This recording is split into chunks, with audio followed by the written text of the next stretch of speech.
Hello दोस्तों, नमस्कार। SM किसी चैनल में मैं आप सब लोगों का दिल से बहुत बहुत स्वागत करता हूं। अगर आपने पहली बार विजिट किया जरूर चैनल को सब्सक्राइब कर लेना। उसी के साथ साथ फ्री स्टॉक मार्केट क्लासेस इस चैनल को जरूर फॉलो करना। कल है सैटरडे, इस चैनल के ऊपर एक नया लेक्चर अपलोड होने वाला है। सो अगर आपने अभी तक इस चैनल को फॉलो नहीं किया है तो कोई बात नहीं, लिंक आपको ऊपर आई बटन पे नीचे डिस्क्रिप्शन में मिलेगा। उसी के साथ साथ let's learn stock market and finance इस चैनल को भी आप चाहो तो फॉलो करके यहाँ पे रख सकते हो। इसके ऊपर भी एक नया लेक्चर अपलोड होने वाला है। सो जरूर आप चाहो तो इसको भी फॉलो कर सकते हो। इसका भी लिंक ऊपर आई बटन पे या फिर नीचे डिस्क्रिप्शन में मिल जाएगा। सो चलिए दोस्तों, फिलहाल तो इस वीडियो को स्टार्ट कर लेते हैं।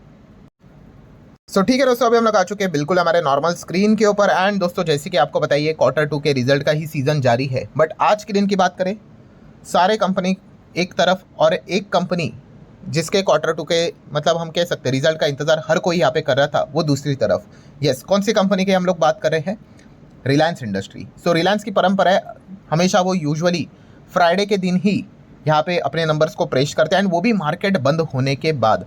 आराम से सैटरडे संडे पूरी तरीके से नंबर समझने के लिए टाइम यहाँ पे मिलता है। 3:30 बजने के बाद अब ये नंबर्स हमारे सामने आते हुए देखने को मिल चुके हैं।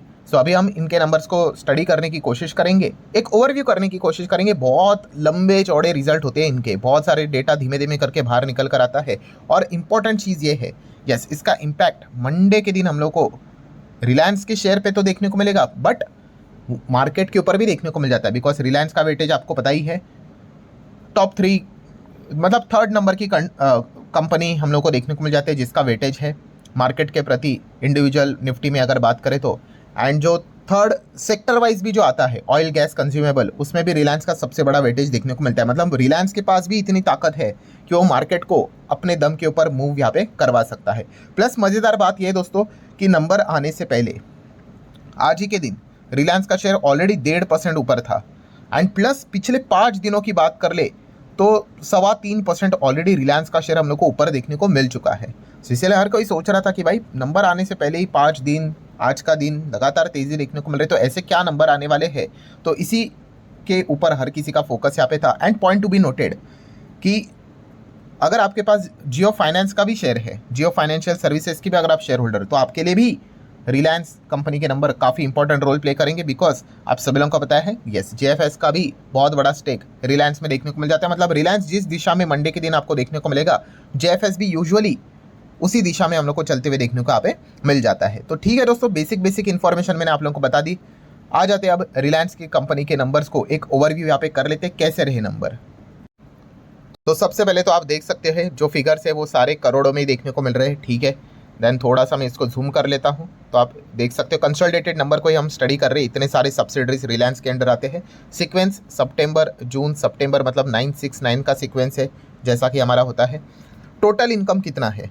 टोटल इनकम है दोस्तों, आप यहाँ पे देख सकते हो 2,63,380 का टोटल इनकम हम लोग को देखने को यहाँ पे मिल रहा है, जो कि पिछले क्वार्टर में कितना था? 2,63,779। मतलब हम कह सकते हैं कि फ्लैट टोटल इनकम देखने को मिल रहा है। बट यस, पिछले समय से थोड़ा डाउन देखने को मिल रहा है। लास्ट टाइम 779 था, इस वक्त 380 है, ठीक है। मतलब क्या है दोस्तों, हम यहाँ पे कह सकते हैं टोटल इनकम में हम लोग को फ्लैटिश थोड़ा सा डाउन परफॉर्मेंस हम लोग को क्वार्टर बेसिस के हिसाब से देखने को यहाँ पे मिल रहा है। ईयरली देखा गया तो 2,40,000 करोड़ प्लस एक साल पहले हम लोग को सेम क्वार्टर का परफॉर्मेंस देखने को मिलता था। तो ईयरली तो ठीक है भाई, 2,40,000 से 2,63,000 प्लस हम लोग को देखने को यहाँ पे मिल रहा है। मतलब इनकम की बात करें ईयरली अच्छा है। क्वार्टरली देखा गया खराब तो नहीं बोल सकते, बट थोड़ा सा फ्लैटिश डाउन हम लोग को देखने को यहाँ पे मिल रहा है। हाँ, इसमें एक अच्छी बात ये ज़रूर है कि अनुमान की अगर हम लोग बात कर ले तो अनुमान भी ऐसा ही था, 240, 44, 50 के आसपास। तो अनुमान के हिसाब से देखा गया 263, ये तो काफ़ी अच्छा पॉइंट देखने को मिल रहा है। अगर हम देखें अनुमान अच्छी बात है, ईयरली अच्छी बात है, बट क्वार्टरली थोड़ा सा डाउनफॉल देखने को मिल रहा है। वो एक ड्रॉबैक आप चाहो तो नोट करके चल सकते हो। रिलायंस के रेवेन्यू की बात कर ले तो टोटल इनकम की बात करें तो ऑब्वियसली ये कोई स्टार्टअप कंपनी नहीं है कि टोटल इनकम कितना हुआ है उस हिसाब से स्टॉक मूव करेगा, बिल्कुल भी नहीं। प्रॉफिट देखना इंपॉर्टेंट चीज़ होती है।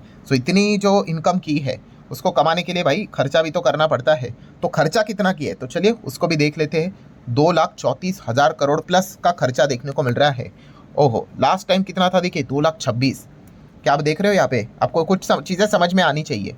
यस, कंपनी का जो इनकम है ऑलरेडी पिछले क्वार्टर से थोड़ा डाउन था, फ्लैटिश डाउन, और खर्चा पिछले समय से थोड़ा ऊपर। मतलब ये साफ साफ गणित यही से समझ में आता है कि कंपनी के क्वार्टरली नंबर्स शायद से हम लोग को डाउन ही देखने को मिलेंगे। ठीक है, अब आगे जाके एडजस्टमेंट से बदल जाए वो अलग बात है, बट ये एक इजी सेंस हम लोग को समझ में देखने को यहाँ पे मिल जाता है। अच्छा, एक साल पहले कितना था? एक साल पहले 2,15,000 था। तो हम कह सकते हैं यहाँ पे इस वक्त के खर्चे पिछले क्वार्टर के हिसाब से, ईयर के हिसाब से बढ़ते हुए देखने को मिल रहे हैं। ठीक है, तो क्या करेंगे, अब इनकम से खर्चे हटा देंगे तो आइदर प्रॉफिट मिलेगा या फिर लॉस मिलेगा। अभी लॉस की क्या ही बात करें भाई, रिलायंस इंडस्ट्री है, प्रॉफिट ही रहेगा, प्रॉफिट ऊपर नीचे हो सकता है। तो चलो, बिना किसी एडजस्टमेंट का जो प्रॉफिट, जिसको हम NPBT बोलते हैं, क्या बोलते हैं? Profit before tax. ठीक है, बिना किसी एडजस्टमेंट का प्रॉफिट, तो ये कितना है? 29,124 करोड़ का प्रॉफिट है, जो कि लास्ट टाइम जैसे आपको बताया था कि ज़्यादा ही रहेगा। लास्ट टाइम 37,000 करोड़ प्लस था, ये तो 30 के भी नीचे चला गया। सो क्वार्टरली दोस्तों क्लियर कट नज़र आ रहा है, चीज़ें डाउन वाली हम लोग को देखने को मिल रही है। रेवेन्यू से स्टार्ट हुआ था, एक्सपेंस में भी हमने देखा कि इस वक्त के एक्सपेंसेस पिछले क्वार्टर से ज़्यादा है, तो ये डबल झटका यहाँ पे हम लोग को क्वार्टर के हिसाब से देखने को मिल रहा है। ईयरली देखा गया तो 25,000 का प्रॉफिट बढ़कर 29 देखने को मिल रहा है। सो ईयरली डेटा अभी भी प्लस है, बट क्वार्टरली देखा गया तो नीचे नीचे ही परफॉर्मेंस देखने को यहाँ पे मिल रहा है।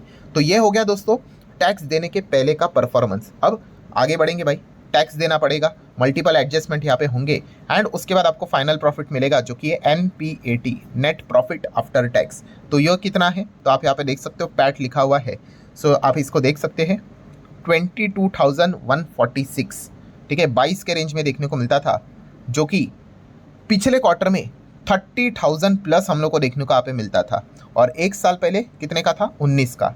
मतलब आप देख सकते हैं 19 साल भर का परफॉर्मेंस जो अभी तक हम लोग देख रहे हैं वो अच्छा ही है। रेवेन्यू से देख लिया, NPBT देख लिया, NPAT भी अच्छा है कि ईयरली 19,000 का रेंज था, वो 22,000 प्लस रेंज चला गया। बट पिछले क्वार्टर में 30,000 प्लस था, जो 22,000 तक यहाँ पे आया है। मतलब वही चीज़, रेवेन्यू डाउन, NPBT भी डाउन और NPAT भी डाउन, क्वार्टरली बात करें तो। ठीक है, और वही चीज़ अभी हम लोग को आगे भी देखने को यहाँ पे मिल जाएगी। सो ये तो पैट हम लोग को देखने को मिल चुका है। अभी रिलायंस है भाई, काफ़ी बड़ी कंपनी देखने को मिल जाती है। सो थोड़ा नीचे आते हैं और एक्चुअल में एज अ शेयर होल्डर, ठीक है, ओनर ऑफ द कंपनी मतलब क्या? Share holder. सो उनके लिए, हमारे लिए कितना प्रॉफिट यहाँ पे हम कंसिडर करेंगे? ये हमारा प्रॉफिट। ठीक है, बहुत सारे वेबसाइट के ऊपर आपको ये प्रॉफिट देखने को मिलेगा, बिकॉज ये ओनर ऑफ द कंपनी हम लोग को देखने को मिल जाता है। बाकी कंपनीज में भी आपको ये डेटा देखने को मिलेगा, बट वो ऑलमोस्ट सेम ही होता है पैट के हिसाब से। सो ये कितना है दोस्तों? 18,165 करोड़। ये है एक्चुअली इक्विटी शेयर होल्डर का प्रॉफिट। कितना? 18,165। लास्ट टाइम कितना था? 26,994, मतलब ऑलमोस्ट 27,000 था, आप ऐसा भी बोल सकते हो। और उसके पहले कितना था? 16.5। सो आप देख सकते हैं सेम पैटर्न रहा है कि ईयरली जो जंप थी वो वैसे ही है, 16.5। यहाँ पे 18 प्लस नज़र आ रहा है, बट यहाँ पे ऑलमोस्ट 27 वाला 18 के रेंज में देखने को यहाँ पे मिल रहा है। सो वही चीज़, ईयरली ठीक है, क्वार्टरली गिरावट देखने को मिल रही है। एंड इसी चीज़ को हम लोग आगे भी अगर शिफ्ट करते करते आखिर में जो अर्निंग्स पर शेयर के ऊपर आएंगे, वहाँ पे भी आपको सेम ही पैटर्न देखने को मिलेगा कि यहाँ पे 13 प्लस का EPS नज़र आ रहा है, जो कि पिछले क्वार्टर में 19.95, मतलब नियर बाय 20 था। चलो 19 ही पकड़ लेते हैं। और एक साल पहले कितना था? 12.24। सो आप देख सकते हैं 12.24 become 13.42 yearly jump, quarterly 19.95 become 13 range, मतलब 13 के रेंज में यहाँ पे आ चुका है। सो जो शुरुआत से लेके अभी तक हम लोगों ने यहाँ पे देखा है, उसमें हम लोग को क्या चीज़ देखने को मिली? यस, कंपनी का ईयर ऑन ईयर का परफॉर्मेंस अच्छा देखने को मिल रहा है। मतलब जंप तो नज़र आ रही है, बट क्वार्टर ऑन क्वार्टर गिरावट हम लोग को देखने को यहाँ पे मिल रही है, शुरू से लेके अंत तक। अब इसमें अगर देखा गया तो एक अच्छा प्लस पॉइंट क्या देखने को मिला है? प्लस पॉइंट ये है कि कंपनी का जो रेवेन्यू अनुमान लगाया गया था, तो चलो यहाँ पे तो जंप देखने को मिल गई। एंड यस, नेट प्रॉफिट की अगर बात कर ले तो वहाँ पे कितना अनुमान था? मैं नेट प्रॉफिट की यहाँ पे सिर्फ डायरेक्टली बात कर रहा हूँ, जो हमें 22 का रेंज देखने को यहाँ पे मिला था। यहाँ पे 20,000 के आसपास अनुमान लगाया था कि 20,000 के आसपास यहाँ पे होना चाहिए। ठीक है, सो उस हिसाब से हम लोग को ठीक ठाक परफॉर्मेंस देखने को यहाँ पे मिल रहा है। ठीक है, बट स्टिल अगर हम देखेंगे जो एक्चुअल शेयर होल्डर का जो कॉन्ट्रीब्यूशन जो देखने को मिल जाता है, ओनर्स टूवर्ड्स जो प्रॉफिट रहता है, net profit attributable to owner of the company, वो 18 के ही आसपास हम लोग को देखने को मिल रहा है। ठीक है, देन हम लोग देखेंगे सबसे इंपॉर्टेंट चीज़, सेगमेंट वाइज रेवेन्यू, कहाँ से क्या क्या कमाई हम लोग को देखने को यहाँ पे मिल रही है। सो अलग अलग पिलर्स हम लोग को देखने को मिल जाते हैं रिलायंस के। सो सबसे पहले सीक्वेंस तो वही रहेगा, यहाँ पे इस क्वार्टर के नंबर, ये पिछले 3 महीने के पहले और 1 साल पहले। सो O2C की बात करें, ऑयल टू केमिकल, सो यहाँ पे अच्छा परफॉर्मेंस नज़र आ रहा है, 160, यहाँ पे 154, 155। सो 1,55,000, 1,60,000 प्लस चला गया, 154, 1,60,000 यहाँ पे चला गया। तो यहाँ पे तो अच्छी खासी कमाई यहाँ पे कर ही रहे हैं, ठीक है। देन ऑयल एंड गैस की बात कर ले 6061 मतलब 6103 एंड 6222 की बात कर ले। सो ऑयल एंड गैस में quarterly as well as yearly एक डाउनफॉल थोड़ा बहुत देखने को मिल रहा है, बट येस ओवरऑल बाकी के जितने भी सेगमेंट है उसमें सबसे छोटा सेगमेंट हम लोग को देखने को मिल जाता है। दैन हम बात करेंगे रिलायंस का बहुत बड़ा सेगमेंट रिटेल का बिजनेस। सो रिटेल ने बहुत कमाल का परफॉर्मेंस दिखाया, 90,544 करोड़ का रेवेन्यू इन्होंने जनरेट किया। लास्ट टाइम 84 था और उसके पहले 76 था।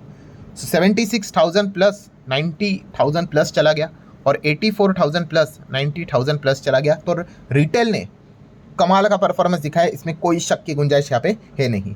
देन बात कर ले जियो टेलीकॉम की बात कर ले, डिजिटल सर्विसेज, तो यहाँ पे तो बढ़ेगा ही भाई, इतने रेट्स बढ़ाते तो रहते हैं। ARPU की अगर बात कर ले तो 43,617, लास्ट टाइम 41,949 और उसके पहले 38। सो 38,000 के हिसाब से ये 43,600 प्लस चला गया, यहाँ पे 49 और 41,900 था, यहाँ पे 43 प्लस यहाँ पे चला गया। सो मतलब क्या है दोस्तों, रिलायंस के जो अभी उभरते नए जो हम लोग को पिलर्स देखने को मिल रहे हैं, रिलायंस रिटेल उसने कमाल का परफॉर्मेंस दिखाया है, और जियो की भी बात कर ले तो उसने भी कमाल का परफॉर्मेंस दिखाया है। बाकी अदर सेगमेंट आप चाहो तो वहाँ पे स्टडी कर सकते हो। सो ठीक है दोस्तों, रिलायंस इंडस्ट्री से रिलेटेड अभी जो नंबर्स हमारे सामने आए, जस्ट एक ओवरव्यू मैंने आप लोगों के सामने यहाँ पे रखा हुआ है, ठीक है। सो आपको ये नंबर कैसे लगे और आपको क्या लगता है मंडे के दिन बाजार में क्या हम लोगों को हलचल देखने को मिलेगी? सो आप जरूर चाहे तो अपनी राय भी कमेंट सेक्शन में यहाँ पे रख सकते हो। सो आशा करता हूँ दोस्तों ये एक छोटा सा वीडियो आपको पसंद है, यहाँ पे आया होगा, आप चाहो तो इसको like as well as share कर सकते हो। अब मिलते हैं नेक्स्ट वीडियो में, तब तक के लिए बाय बाय।